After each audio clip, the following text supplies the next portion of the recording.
Hello and welcome to the Cleft Mama Podcast. This is a supportive space for families navigating life with a baby diagnosed with a cleft lip and/or palate.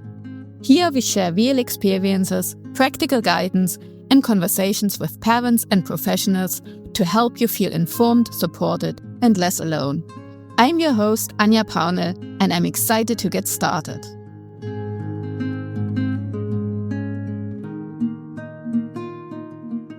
Welcome everyone. Today I'm talking to Laura, who is a mother of a daughter with a unilateral cleft lip and palate, and she has been organizing and still is organizing many events to raise money for CLAPA. So I'm very excited to talk to Laura today. Hello. Hello, good morning. Thank you very much for having me. Thanks for coming on. Thank so you. Maybe just to set the scene a bit in the beginning, could you just tell us a little bit about yourself and your baby? So I'm a mother of two. I've got two little girls. I've got Emily and Isla. Emily's 5 and Isla is just turned 1. Well, she's 14 months now. Isla's our youngest is the one that is cleft affected. We were told at the 20-week point that she was going to have a unilateral cleft lip. They weren't sure about the palate at that point. It was almost like they thought it was going to happen. They thought the palate was affected, but they couldn't guarantee it at all. So we had a 3D scan, which I think a lot of people are offered that option for a 3D scan. And even in the 3D scan, they weren't 100% certain. They were more convinced it was. And when she was born, we were told that she had a complete cleft palate. Yeah, it was because we had the 20 weeks before she was born to get our head around the diagnostic. I think I felt all right when she was born. But it was when we got told at the 20-week scan that I just felt really unsure. I didn't know what to expect. I also felt a lot of guilt. I felt really guilty because I thought it was my fault. But for me, there's not enough information. But I see now that I'm in this community that there's more and more people. So it was really nice when I found CLAPA because I was able to ask people questions that have been going through it. And it was just really helpful to just have other people's opinions that have got same diagnostic or even a different, if they had a bilateral cleft lip or anything. When she was born, everything just seemed to fade away, all the worry that I had for the last 20 weeks. And yeah, she's just a trooper. She's amazing, absolutely amazing. And she's so strong, such a strong little girl. And yeah, I wouldn't say she knows it herself, but she really is. And now she had both her surgeries so far, and we've just got to see if she needs any more. We know she'll need the bone graft when she's 7, between 7 and 10. But other than that, we're just kind of waiting to see if she needs any further surgeries. But she had a lip repaired at 4 months, and then she had a palate repaired at 9 months. So yeah, she's past the surgery point now, which is always good. Yeah. Past the first year, which is probably the hardest in terms of the surgery. Yes. Yeah, definitely. Yeah. So at what point then did you think, I want to fundraise money for CLAPA? What prompted you to do that? It was coming up to her first surgery. So they did, in October, I think they did a 700 challenge last October. And me and my friend decided to take part in the 700 challenge. And that's the month of her first surgery. Some people might think that was crazy because there was a lot going on. But I just wanted to feel like I was doing something for a charity that has been really helpful for us. I think it's helpful for all of cleft communities. And from just witnessing what she's been through and even how strong she's been, it just made me want to show Isla that she's strong, and I want everyone to know how strong she is and everyone in the cleft community. And so many people, even friends and family, they didn't know anything about cleft. So that to me made me want to do this and make everyone aware of it, because so many people got so many questions and it's not one rule fits all.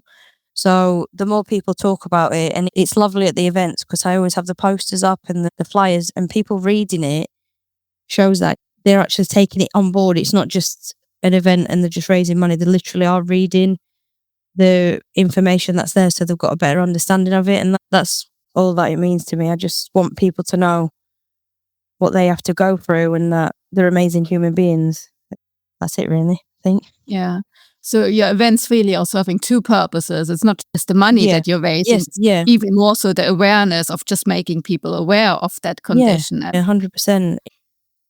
It's a condition that people, because it's, especially the lip part of it, it's visible so people can see that when they're babies, and some people might not want to ask questions, whereas I'd rather people ask the questions. Just like, it doesn't matter. It's probably less upsetting to the parents or to people that are involved if you do ask instead of just staring, because we've got quite a lot of knowledge now that we've been through it and we're looking into it. So I'd rather people just ask, like, why does it happen, if that's a question that you want?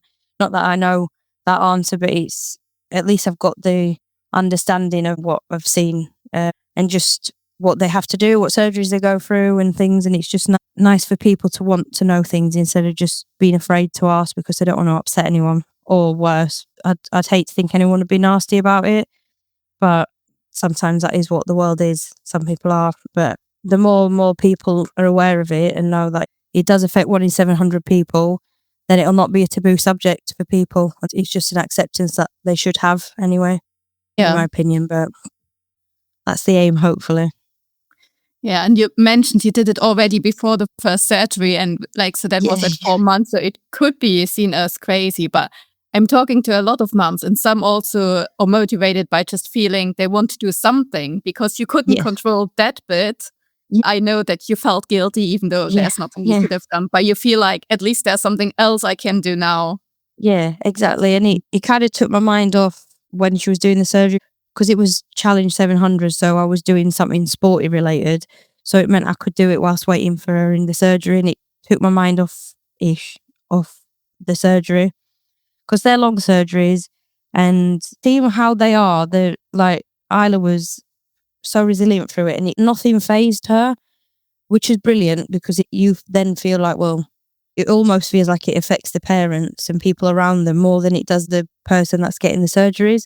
But that just shows how resilient they are, and they just take everything in their stride. And if you could be more like Isla, then I think that's what you should be.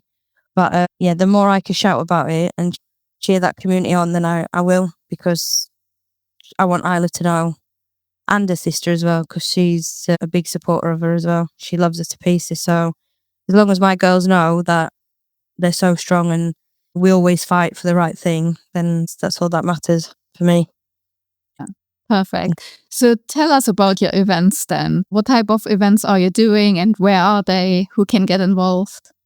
So we've had, so far, I did a padel tournament, and that was at a place called Finsbury Park, so it's in Kent. So that was our first ever tournament. I started playing padel, and I just really enjoyed it. A lot of people, it seems to be the hype, so I just thought I'd join the hype, really, if I could earn money whilst doing it. It was very successful for a first event. We managed to raise £1,150 for CLAPA, which was amazing.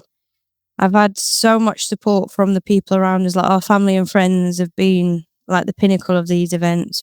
We're really lucky for that, and Isla's really lucky to have such supportive people around her that want to cheer and shout to the rooftops about it. That was the first one that we did. We did that in April, and I'd went back to work the day after that, after maternity leave, and then I was silly, really, and did the next event a week later. I didn't get my timings right with this one. And my next event was like a summer fete. So I tried to get as many businesses involved so they could be there to sell their products or whatever they might be. There were coffee shops, there were people with clothings and people that were doing wood carvings and stuff like that. And then we had little fairground, tin can alley and things like that. And then we had bouncy castles and an inflatable. So it was a big fun event for the kids to play and things. That went really well as well. We raised £1,260 for that. It was a lot more work involved into that, and you had to rely on a lot more people with that. But it was a really big event, because that was, I thought originally it was going to be the better event in terms of, because you've got more people in the community joining in. But it's turned out that the sporting events seem to be the ones to go to, because it's still got that community spirit with it, which is brilliant.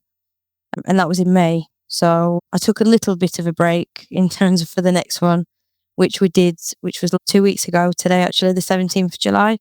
And we did a charity football match. So we had 2 teams playing against each other, and we had Isla's logo on their shirts. We had the CLAPA logo on their shirts, and we had the crowds cheering. And it was such a lovely, quite an overwhelming, in the best possible way, event. And again, we had the best people that was running it and helping organising it. One of Isla's dad's best friends, he was getting all the football team together and things. So we've really been lucky with that. And my friend as well, she's been doing the printing.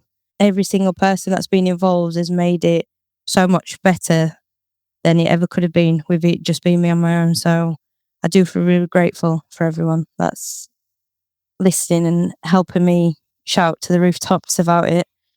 And that raised £2,020. So far the best one in terms of funding wise. So yeah, really, really pleased with him. But that should be it for this year. That's me done on the events front for this year, I think. You never know. We've still got a couple of months left, but I've got nothing in the pipeline as of yet. Well done. And it's so varied, because I think I only found you maybe before the last one. So I thought maybe they're all football events and so on, and you have the same process. But they're so varied. I really love that, as you're covering different people. Then some people might not want to join football, but they would go to the summer fair. I was just trying to see, because it's the first year, we just wanted to see what was the best things to do, what raised the most money, what brought in the most amount of, I suppose, the crowds in. Because it's, like you said, there's 2 elements to it. I want to raise awareness, but I also want to raise money as well for it. So, and I suppose there's a third element. I want everyone to have a good time. So the more I can do that, the better I can. So next year, we're going to do annual events. So it'll all be sporting related, because they seem to be the pinnacle, I think. So we'll be doing a padel tournament again, another football match, and my other half, he's going to do a golf day. So those 3 are going to be our annual things that we do. Wow.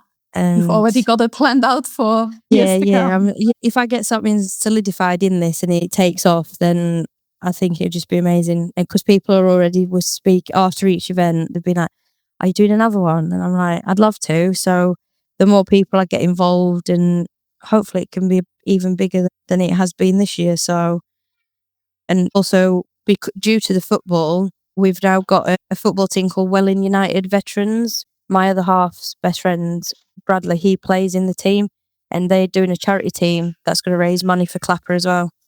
Wow. So it's now evolved. That'll be 2 seasons that they're raising money for charity, just a veterans team, which is amazing. It's more than I could have ever imagined, but yeah, I can't believe it. So your events, you're not only raising at the event, it now has a knock-on effect of other people raising for CLAPA as well. Yeah, which I never would have thought, because the manager, he played at the charity football match we did, and he was really keen to do it as well. And again, I can't thank people enough at all for all the help and support, because it wouldn't happen without everyone's help. You know, I might be the one that initiates it, but I don't necessarily do all the work at all. I've got so much help behind it. I'm just, technically, Isla's the face of it, and we just work through that. But the more I could do, I will always do it. When you've got someone to do it for, you've got a purpose to do it, and I think it gives you the confidence and the drive to continue to do it, and I always will. Yeah. And you obviously see her every day, so the motivation is always right in front of you. Yeah. Always, yeah. You can't escape them, can you? Like you say, because you do see them every day, you just think you want to do it more and more. And even though my eldest is not cleft affected, she's such a big part of it, because she gets involved with it all. She's the best big sister possible. When it shows, she never questioned when Isla was born. We informed her about Isla was going to have the cleft, and we read the Callie. I think we've got the Callie with the cleft book. Yeah. Which ironically is what our dog's called, Alice. So she didn't question it. She just loved Isla as Isla, which is exactly what I wanted everyone to do. Yeah. I feel the same. The older siblings, they're just amazing. So my son's sister. Yeah. Her teddies, or lots of them, have now clefts, and she always has to really? pump and feed them with the bottle and so on. That's amazing. How old's your eldest? The oldest is 5, but she is 3. Oh, okay.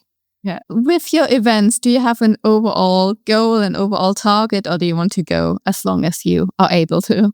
I just want to go as long as possible, really. I think the more I do it, the more I raise awareness. Yeah, I knew I wanted to do an event. I wasn't aware that it was going to turn into me wanting to do it annually, especially 3. That kind of came as a surprise, but it's just because of the response we got from people. There might not have been the biggest events, but that doesn't mean that they won't be at some point. It doesn't mean that they'll not grow, and if they can grow, then that'd be unbelievable. And like I said, as repetitive as it sounds, I just want to raise awareness for it, and I want Isla to see. I don't want Isla to ever think that it's just because she was born different. I suppose that's what it says on her logo. Different start, fearless heart is on her logo, and I just want her to know that she's amazing. Doesn't matter. She can achieve anything, like everyone in the cleft community can. So you obviously are open to people get involved as well. So yeah, 100%.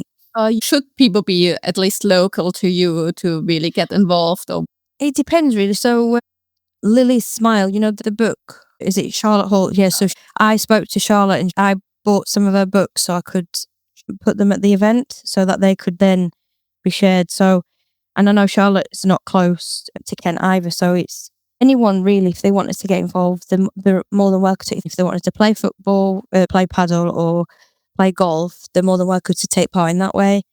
If people just wanted to come down and cheer on the crowd, not so much the golf day, I don't think you can really cheer on golf. It's not that kind of talk, but they can obviously come to after the golf day, there'll be some sort of presentation after that. But I'm welcome to everyone. If you wanted to make the travel to come here, you're more than welcome to. But also, if people, even in the cleft community, wanted to share their experiences, even like what Charlotte did, and have a material down here to any event, I'm more than happy to do that, because again, it just raises more and more awareness, and it shouts to the rooftops about everyone else, about what they're trying to achieve as well. So I could have your podcast at one of the events to advertise your podcast and things like that, and then hopefully it's like a domino effect, and we all help each other out. Yeah. So hopefully, as we have more listeners, maybe then there are also some people, maybe about businesses around your area that want to fund some parts of it or get involved. Yeah. The more the merrier for me. The more the merrier. I'd love more people to get involved in any way they wanted to, and I'm more than happy to help as much as I can. Maybe one of the most important questions. So how can people find out about your events? So at this moment in time, we've got a Instagram page, which is Isla's Miles of Smiles. A bit of a mouthful when you try to say it out, but I'm hoping to do a web page, because obviously not everyone's got Instagram, and I do share things on Facebook, but I'm also not big on Facebook either myself. So yeah, at this moment in time, it's just Instagram. But if I can get a website, then I'm hoping to do that, and then it'll advertise that we've got future events coming up. If people want to get in touch, they can do this and get involved in that sense. I will certainly put that in the show notes, and if you have the website later on, I can add that on. I was trying to think what people would want. Like I say, I know Instagram's really big, but if not everyone's got Instagram, I thought the only other thing would be a web page. But I haven't set up a web page before, so that'll be a new experience for myself. So I'll see how I get on with that. Yeah. Yeah, I find Instagram seems a friendlier community in general, apart from the Facebook CLAPA page. So I said it before and I say it again. This is the friendliest group on Facebook I've ever come across. I agree. Yeah, I think they should have one on Instagram. But you're right, it is the friendliest Facebook page I've ever known. Yeah. So this all was prompted basically by you, first of all, not really knowing about it at your 20-week scan. So if you were now thinking back to that day, or thinking of a listener who may have just received their diagnosis, what would you tell them? First of all, I know it's hard and it's easier said than done, but I'd say don't worry. Because especially if you find out with a 20-week scan, you've got another 20 weeks try to enjoy your pregnancy, because as soon as that little one arrives, everything you were worried about it did for me anyway. It just melted away, because you just look at them and they're perfect. I'd definitely say look into like the correct like search thing. Look at CLAPA for advice and stuff, and just to see what the little one will have and what they'll have to go through and things, just so you're aware, because people will ask you questions and you might want to know the answers to be able to tell them. But it's more for your knowledge, really, just so you're aware. Because like I said, I was very naive to it. I didn't understand anything, especially this topic. It's not spoken about enough. Like, I didn't know anything about clefts at all. So things like this is what we need for people to not be as scared or as nervous or whatever it is when they get a diagnostic of that. Because it's hard for the mum and the dad, because they don't know what to expect. And when it's not discussed at all, and it's such a high percentage that is actually can be affected, and I don't know why it's not spoken about as much as it should be. Well, I felt really naive to all of anything about cleft, because I didn't know anything about it. So I went straight into trying to look about any sort of information that I could find. The only thing I could have based it on was the adverts that you see on TV, which is not CLAPA. It's good that it's raising awareness that way, but that's all I could take from it. So yeah, my main thing is don't worry, because they are amazing. They're amazing kids, and yeah, you look at them when they're born and you think, oh, I've spent half the pregnancy worrying, and you just don't worry as soon as they get here, which again, I'm aware it's easy said than done, and I'm sure I've seen loads of comments on the Facebook page saying, I was told not to worry and I wish I'd have listened, because when they arrived, I get that they might still worry, but that would be my only, probably not the best advice, I suppose, but it's a worry that you don't need to have, really, I think, me personally. Well, I think the best advice is coming from parents who've been through that. So whatever you will say is the best advice. Yeah. Thank you very much for talking to us today, and thanks very much for organizing your events and having raised so much money already, and your commitment to keep going for years to come. So I really hope we can see those events grow bigger and bigger. Yeah, thank you very much. Thank you very much for having me on the podcast and being so lovely. So I was very nervous. So thank you very much for making me feel at ease. Well done. Yeah. Thank you. Thank you so much. Talk to you soon. I will follow you on. Thanks. Brilliant. Bye. Thank you so much. Same to you. Thanks a lot. Take care. Bye-bye. Bye. Before I go, I just wanted to tell you about something new I'm trying. I've realized that while I can share lots of information through this podcast, sometimes what you really want after a cleft diagnosis is someone who knows your story. So I'm opening just 3 founding places for one-to-one support from diagnosis through your baby's first year. I'll be there to help you prepare, understand the information and research you're given, think through questions for your cleft team, and particularly support you in preparing you for feeding, whether that is formula, breast milk, feeding at the breast, or through bottles. This is not to replace your medical team, your cleft nurse, or any lactation consultant you may have. Think of me as someone walking alongside you. The funding price is £495 for the full first year. And if you'd like to know more, just message me on Instagram or on my email address, which is anja@anjapauner.com. There are only 3 places because I want to learn what this kind of support should actually look like before I offer it more widely. So if you're at the beginning of your cleft journey and you've just had your diagnosis and you're feeling overwhelmed by everything you suddenly need to learn, I'd love to walk alongside you through the pregnancy and that first year. You don't have to figure it all out alone. So just get in touch and we can have a chat to see if it's right for you.